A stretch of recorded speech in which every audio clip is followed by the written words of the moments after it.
नमस्कार दोस्तों। प्रधानमंत्री नरेंद्र मोदी हाल में ही ब्रुनेई की यात्रा से लौटे हैं। वो भारत के पहले प्रधानमंत्री हैं जो वहां की राजकीय यात्रा पर गए थे।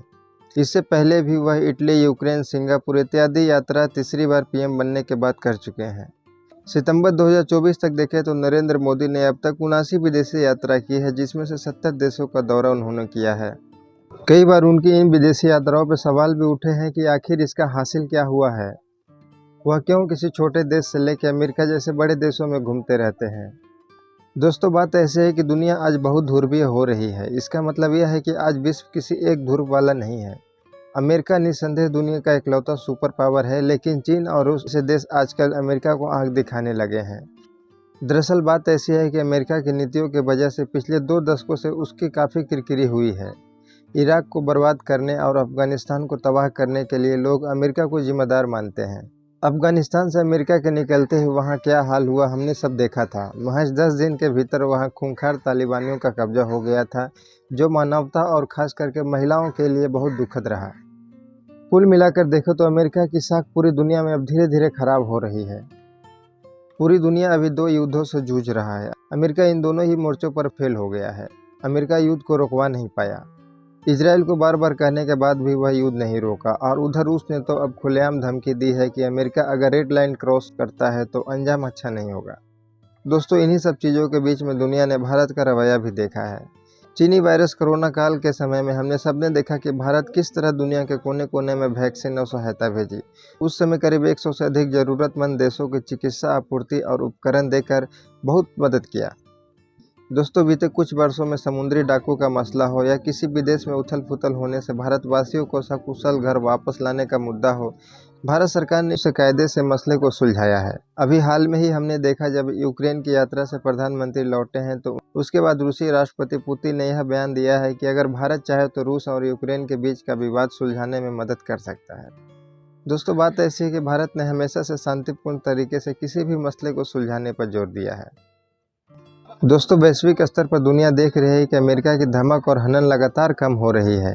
ऐसे में दुनिया को भारत की तरफ से बहुत सारी उम्मीद है। दोस्तों, दुनिया में कई सारे ध्रुव बने, सत्ता कई देशों के हाथ में रहे, यह अमेरिका कभी नहीं चाहेगा। अमेरिका हमेशा से यही चाहेगा कि पूरी दुनिया पर उसकी कंट्रोल हो। लेकिन दोस्तों, पूरी दुनिया ने अमेरिका की धमक, हनक और सनक को देख चुका है। दोस्तों, दुनिया यह कई बार देख चुकी है कि अमेरिका बिना किसी सबूत के कई सारे देशों को नष्टो नाबूद कर दिया। शीत युद्ध के बाद Iraq, Yugoslavia, Bosnia, Afghanistan, Libya, तुर्की जैसे तमाम देशों में सैन्य कार्रवाई करके अमेरिका इन देशों को नष्ट कर दिया। दोस्तों, चीन अमेरिका के लिए परेशानी का सबक है, इसीलिए वह भारत को एशिया में समर्थन देता है। लेकिन वह भी चीन की तरह यह कभी नहीं चाहता है कि भारत इस उपमहाद्वीप से बाहर निकलकर वर्ल्ड की पॉलिटिक्स में दखल दे। चीन की तरह अमेरिका भी चाहता है कि भारत केवल पाकिस्तान, चीन, बांग्लादेश के चक्कर में फंसा रहे और वर्ल्ड की पॉलिटिक्स में दखल ना दे। लेकिन दोस्तों, बात ऐसी है कि भारत की पूरी दुनिया में धमक बढ़ रहा है। एक कहावत है, बाप बड़ा ना भैया, सबसे बड़ा रुपया। यह बात वर्ल्ड की पॉलिटिक्स में भी लागू होता है। दोस्तों, बात ऐसी है कि राजनीतिक पैसे से ताकत पाती है, यानी अगर कोई देश आर्थिक तौर पर सशक्त है तो पूरी दुनिया उसकी बात सुनेगी। भारत ने पिछले 1 दशक में अपनी आर्थिक व्यवस्था को काफ़ी सुधारा है। आज हम 5वीं सबसे बड़ी अर्थव्यवस्था है और कुछ ही दिनों में जर्मनी और जापान को पछाड़ कर तीसरे नंबर पर आने का ख्वाहिश रखते हैं। अगर हम तीसरे नंबर पर पहुंचते हैं तो हमसे आगे केवल चीन और अमेरिका ही रह जाएगा। दोस्तों, भारत में 1 दशक से एक स्थिर और मजबूत सरकार रहने का नतीजा यह है कि हमारी घरेलू परेशानियां या मसले जो भी हुआ वह त्रासदी में नहीं बदला।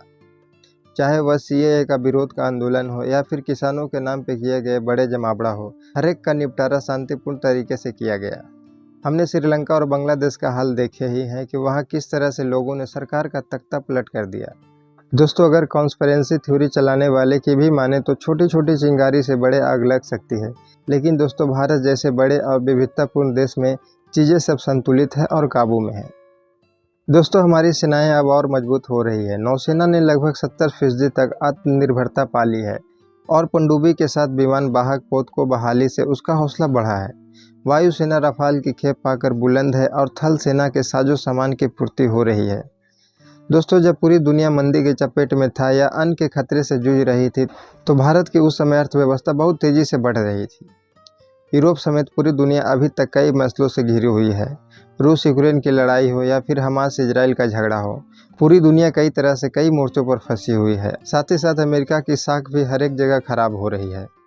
इसीलिए भारत की तरफ दुनिया के बड़े हो या छोटे कई देश बड़ी उम्मीदों से देख रहा है। दोस्तों, चीन का विस्तारवाद नीति दुनिया से अब तक छिपा हुआ नहीं है। चीन ने कई देशों को कर्ज के जाल में फंसाकर बर्बाद कर चुका है। ऐसे में भारत की तरफ से जो आशा की किरण देख रहा है वह बहुत अहम है। भारत ऐसे में अपनी विदेश नीति को खासकर 2014 के बाद जिस तरह से चला रहा है वह बहुत ही गौर करने का लायक है। भारत अब प्रतिक्रियावादी न रहकर स्वयं के हित के लिए क्रियावादी देश बन चुका है।